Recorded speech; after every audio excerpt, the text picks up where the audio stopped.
Book में loan दिखाया और इनकम टैक्स का नोटिस आ गया।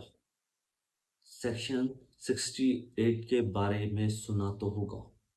कई लोग अपनी बुक्स में लोन दिखा देते हैं और बोलते हैं बहुत सिंपल है, लेकिन अगर डॉक्यूमेंटेशन वीक है तो आपका वो पूरा लोन का अमाउंट इनकम ट्रीट किया जा सकता है। आज मैं आपको section 68 of income tax act को सिंपल और सरल भाषा में समझाऊंगा। इनकम टैक्स एक्ट 1961 का सेक्शन 68 असेसिंग ऑफिसर को ये पावर देता है कि अगर असेसी अनसिक्योर्ड लोन का सही और करेक्ट सेटिस्फैक्ट्री एक्सप्लेनेशन नहीं दे पाता है तो वो उस पूरे अमाउंट को उस असेसी की इनकम ट्रीट कर सकता है। इनकम टैक्स डिपार्टमेंट तीन चीजों को आइडेंटिफाई करता है ये डिसाइड करने में क्या अनसिक्योर्ड लोन को इस असेसी की इनकम ट्रीट की जा सकती है। पहला है आइडेंटिफाई करता है लेंडर को, क्या लेंडर जेन्युइन है, उसका पैन आधार आईटीआर फाइल है या नहीं। दूसरा वो चेक करता है उसकी क्रेडिट वर्थीनेस, क्या लेंडर के पास इतना क्रेडिट वर्थीनेस है, इतना पैसा है कि वो लोन दे सकता है।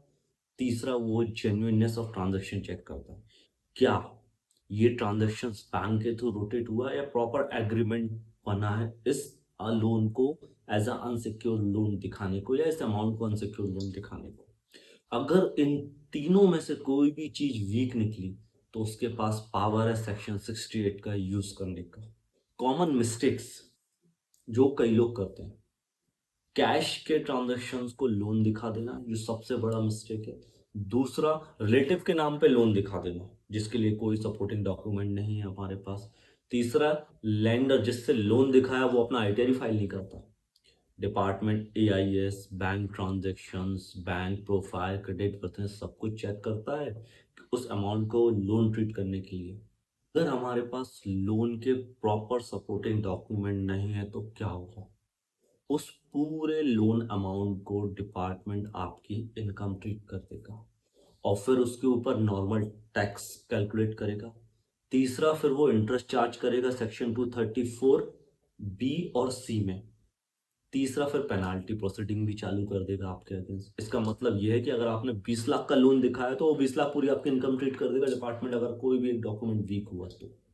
लोन लेने से पहले आप एक प्रॉपर एग्रीमेंट करें आपस में।